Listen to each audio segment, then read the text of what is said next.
Injil Markus pasal 1. Yohanes Pembaptis ayat 1 sampai dengan ayat ke-8.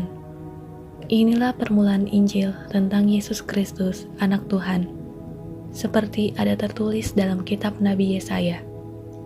Lihatlah, aku menyuruh utusanku mendahului engkau. Ia akan mempersiapkan jalan bagimu. Ada suara orang yang berseru-seru di padang gurun. Persiapkanlah jalan untuk Tuhan, luruskanlah jalan baginya. Demikianlah Yohanes Pembaptis tampil di padang gurun dan menyerukan, bertobatlah dan berilah dirimu dibaptis, dan Tuhan akan mengampuni dosamu. Lalu datanglah kepadanya orang-orang dari seluruh daerah Yudea dan semua penduduk Yerusalem, dan sambil mengaku dosanya mereka dibaptis di sungai Yordan. Yohanes memakai jubah bulu unta dan ikat pinggang kulit, dan makanannya belalang dan madu hutan. Inilah yang diberitakannya, sesudah aku akan datang Ia yang lebih berkuasa daripadaku. Membungkuk dan membuka tali kasutnya pun aku tidak layak. Aku membaptis kamu dengan air, tetapi Ia akan membaptis kamu dengan Roh Kudus. Yesus dibaptis Yohanes ayat 9 sampai dengan ayat ke-11. Pada waktu itu datanglah Yesus dari Nazaret di tanah Galilea, dan Ia dibaptis di sungai Yordan oleh Yohanes. Pada saat Ia keluar dari air, Ia melihat langit terkoyak, dan roh seperti burung merpati turun ke atasnya. Lalu terdengarlah suara dari sorga, Engkaulah anakku yang kukasihi, kepadamulah aku berkenan. Pencobaan di padang gurun, ayat 12 sampai dengan ayat ke-13. Segera sesudah itu, roh memimpin dia ke padang gurun. Di padang gurun itu, ia tinggal 40 hari lamanya, dicobai oleh iblis. Ia berada di sana di antara binatang-binatang liar, dan malaikat-malaikat melayani dia. Yesus tampil di Galilea, ayat 14 sampai dengan ayat ke-15. Sesudah Yohanes ditangkap, datanglah Yesus ke Galilea memberitakan Injil Tuhan. Katanya, waktunya telah genap, kerajaan Tuhan sudah dekat. Bertobatlah dan percayalah kepada Injil. Yesus memanggil murid-murid yang pertama, ayat 16 sampai dengan ayat ke-20. Ketika Yesus sedang berjalan menyusur danau Galilea, ia melihat Simon dan Andreas saudara Simon. Mereka sedang menebarkan jala di danau, sebab mereka penjala ikan. Yesus berkata kepada mereka, "Mari, ikutlah aku, dan kamu akan kujadikan penjala manusia." Lalu mereka pun segera meninggalkan jalannya dan mengikuti dia.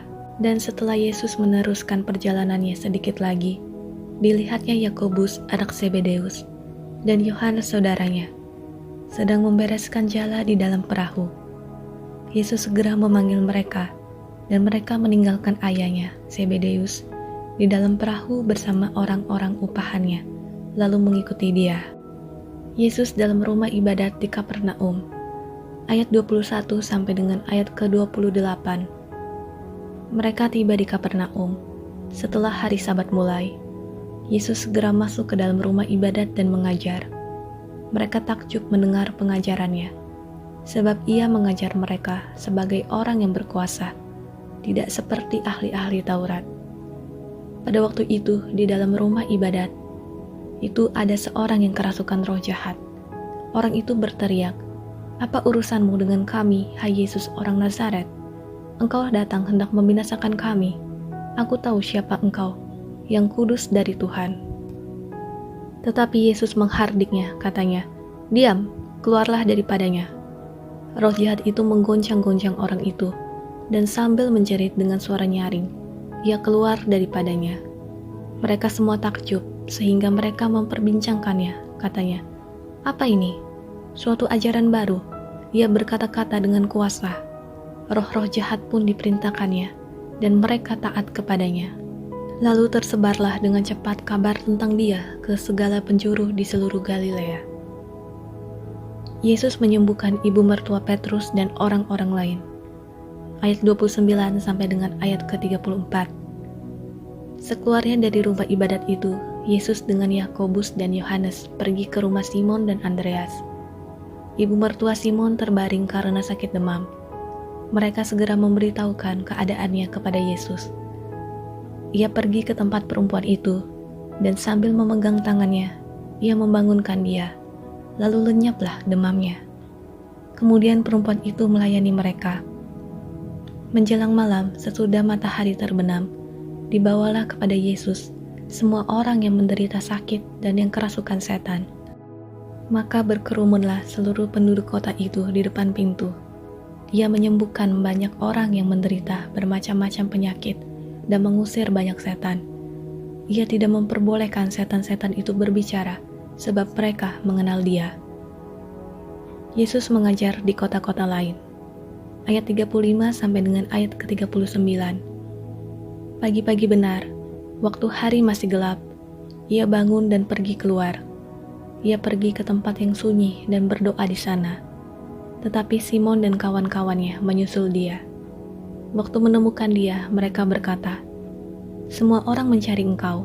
Jawabnya, "Marilah kita pergi ke tempat lain, ke kota-kota yang berdekatan, supaya di sana juga aku memberitakan Injil. Karena untuk itu aku telah datang." Lalu pergilah ia ke seluruh Galilea, dan memberitakan Injil dalam rumah-rumah ibadat mereka, dan mengusir setan-setan.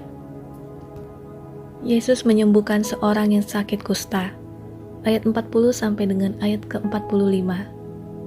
Seorang yang sakit kusta datang kepada Yesus, dan sambil berlutut di hadapannya, ia memohon bantuannya, katanya, "Kalau engkau mau, engkau dapat mentahirkan aku."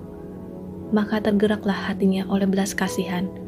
Lalu ia mengulurkan tangannya, menjamah orang itu dan berkata kepadanya, "Aku mau, jadilah engkau tahir."